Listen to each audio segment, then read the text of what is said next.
Hello there. It's been a while, hasn't it? I got sick that I was supposed to start writing the script for this video, but I slept all day last Friday as of writing this, and I never got around to it or my other channel's videos. But before I get to today's video, I just credit Noel for the video that inspired this one, and I'll link to their channel and their video down below for you to check out. Content warning: these videos do contain blood, death, depictions of abuse, violence, SA, and mental illness. If any of that makes you uneasy or uncomfortable, I advise you click off now. Your discretion is advised. As I've said in the trailer, the internet is a place where horror really flourishes, and the channel I'll be covering today really proves my thesis. I Can't Sleep is a channel created on May 11th, 2021, and has been uploading ever since, making short animation videos. However, looking at the videos that have been uploaded, it seems like something more sinister is going on. So let's start with the first video, Monster Under My Bed. The video starts off with a shot of a building, then it cuts to a clock, and then to the protagonist, who people call Nia, short for insomnia, laying in bed. After a few seconds of silence, her alarm goes off, playing a low-quality version of Basket Case by Green Day, which, as of me recording this, has been removed due to copyright. As she reaches for her phone, she stops abruptly, and her eyes widen. You'll see a pool of red liquid spilling from her back, which is obviously blood, and after this, two black hands grab the side of the bed. It appears that this monster stabbed her in the back with something, killing her, and is possibly going to do something with her corpse, but it cuts before anything happens. And throughout the course of these videos, she dies a lot, and I mean a lot of times, so get used to it. In just the first video alone, it doesn't look like much is going on story-wise, and even the videos seem to be unorganized. Except for the videos Don't Get Your Hopes Up, Part 1 through 5, and Way Back Home, Part 1 through 5. Both of these video series have pretty straightforward plots, but these collections of videos do have some depth to them. So let's start with the first series of videos, Don't Get Your Hopes Up. Part 1 starts by showing a black figure in a hood and scarf peeking through a doorway before the words, "Do not get your hopes up," appear on screen, followed by the protagonist waking up in a classroom of sorts. Then it cuts to her locking the door behind her after leaving the classroom. Before the lights start to flicker in the hallway, a figure appears in front of her abruptly, clearly startling her. She begins to walk the other way before she sees the hooded figure again. When she tries to run, the figure grabs her by the head and lifts her up. When she tries to escape, the screen starts to flash red for a few seconds before cutting back to the protagonist and the hooded figure, with the protagonist now being reduced to nothing but a bloody skeleton, before waking up in the classroom again, doing the same thing as the last video, but when she sees the figure this time, she starts running immediately. She manages to escape her pursuer, closing off the exit door and taking a breath of relief. This moment is short-lived, though, as she gets impaled by a red blade in between the door, with the words, "No resurrection without crucifixion," appearing on screen, before cutting the protagonist waking up in a classroom once again. It appears this protagonist is in a death loop, getting killed over and over again, only to wake up in the same classroom, only to be attacked once more. But she seems to be aware of the situation, doing something different each time, like running from the hooded figure. The third time this happens, she makes it alive again, this time moving away from the door as not getting impaled again. This moment is short-lived again as a red substance, possibly blood, starts to drip onto her head. When she looks up, it reveals this thing, which looks like a human with a long neck, with tentacles coming out of the body. The protagonist looks terrified as the tentacles drop from the ceiling, before it cuts to black. It then shows the protagonist's lifeless hands sticking out of the tentacles and closing the rest of her body, constricting her like a snake, killing her once again. After the same events as the last time, she went to the end of the room, and the tentacles drop down, but she goes up into a fetal position and braces for the same fate as last time. But that never happens. When she looks up, she sees the hooded figure wrapped up in the tentacles, possibly dead. This figure shows up in several other videos before and after this one. It appears to be the embodiment of death and possibly what killed Nia in the first video. It appears these two series of videos in pursuit of the protagonist, like she's cheating death and death is after her soul. But for now, let's move on to Way Back Home.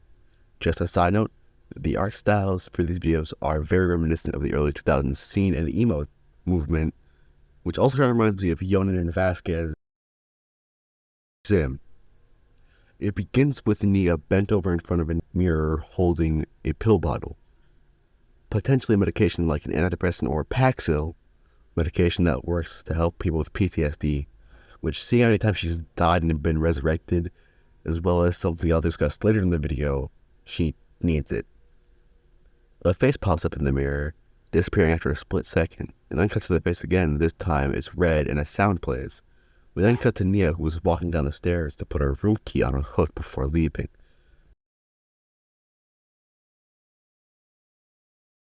We then see a still of her face staring into a forest, supposedly leading to a dormitory or an apartment complex, since we can't assume that this is a school, which is the same place as Don't Get Your Hopes Up. She then turns to an abandoned building, looking through a broken window. It appears this death figure we've seen has left a mark on her, which may be why she had those medications in the first place. We then see her continuing down a path through a forest, completely oblivious to the ship that just passed overhead. She reaches the edge of the trees, and when she sees how much longer she has to walk, she makes what I can only assume is a very overly exaggerated ugh sound. Despite this, she has to continue walking, and we then see the scarf of that death figure from Don't Get Your Hopes Up. Now, I've talked about this being the embodiment of death, but this could also be an embodiment of the trauma felt by an event which occurred as a child, which leads us to part 4.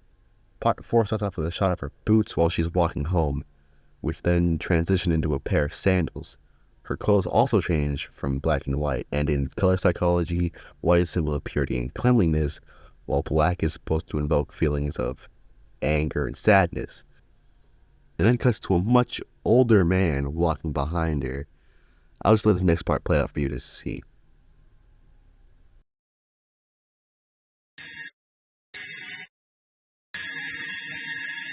Yeah. Just by this clip, despite not showing it, I'm pretty sure we all know what happened to her.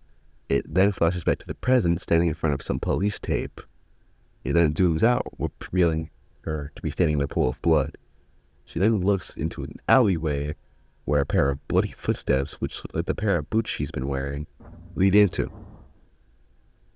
While she looks into the alleyway where the bloody footsteps appear, she quickly turns to face that scarf that we've been seeing throughout this series. That's where the series ends, which means it is now time for me to talk about the last video I'll be covering today, which is titled Sins of the Flesh. Now, this one is highly disturbing, so if you don't want to see it, it's not really important. Skip to this timestamp if you don't want to see what happens here. Alright, let's get into it. The video starts off with her simply laying in bed, which is pretty mundane, but it suddenly cuts to black with a red dot near the center of the screen. And then flashes back to Nia, now with her shirt seemingly ripped through the middle.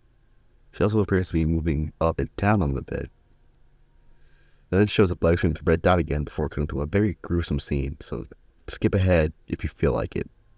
The scene shows her with her eyes completely blacked out, blood splattering on the ground, and her having the same movement as what happened before this, with a mechanical piston sound in the background before abruptly cutting to black. This is the most disturbed I've been watching these videos. This depiction of what I can only assume is SA is gut-wrenching to me, but it's time for my current running theory. And before I get into it, I just want to point out that this is going to get really bad really fast, so you don't really need this part for the next video, so just skip over this until you see a number like this pop up. And then you should be good to go. Now, on to my theory. The protagonist, Nia, has had a very traumatic life, and with the imagery in Sins of the Flesh and the subtle hints in Way Back Home, it is safe to say that Nia is a victim of SA and assault.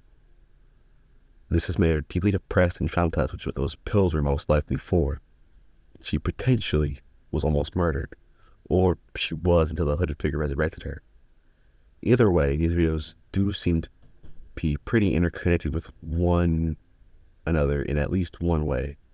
So I'm going to make another video on other videos of Chin.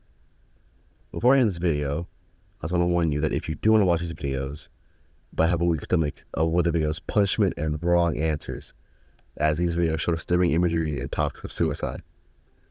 And with that being done and over with, this was Internet signing off.